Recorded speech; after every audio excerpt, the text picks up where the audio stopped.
শেখ হাসিনাকে ফিরিয়ে না দিলে ভারতের সাথে বন্দি প্রত্যর্পণ চুক্তি স্পষ্ট লঙ্ঘন হবে বলে মনে করেন আইন উপদেষ্টা ডক্টর আসিফ নজরুল।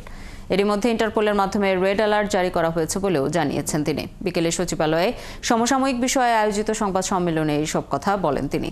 এছাড়া ফ্যাসিস্ট আমলে হওয়া বাক স্বাধীনতা সংশ্লিষ্ট ডিজিটাল নিরাপত্তা আইনে হওয়া সব মামলা আগামী 2 সপ্তাহের মধ্যে এবং গায়েবী মামলা ফেব্রুয়ারির মধ্যে প্রত্যাহার হবে বলেও জানান তিনি।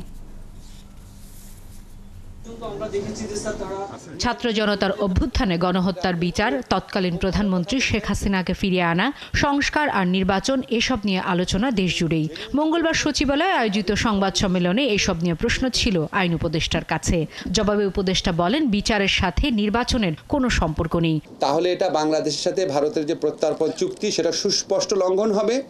সেটা আমরা সেই ব্যাপারে আমরা বিশ্ব সমাজে কি পদক্ষেপ নেব সেটা আমাদের পররাষ্ট্র মন্ত্রণালয়ের মাধ্যমে ঠিক করা হবে। আর হচ্ছে আমরা রেড অ্যালার্ট জারি করা হয়েছে ইন্টারপোলের মাধ্যমে।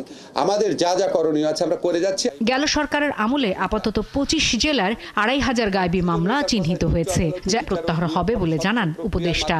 বলেন, ডিজিটাল নিরাপত্তা আইনে বাক স্বাধীনতা সংশ্লিষ্ট সব মামলা প্রত্যাহার হবে 2 সপ্তাহের মধ্যে। 2500-এরও বেশি মামলা ইতিমধ্যে আইডেন্টিফাই করেছি।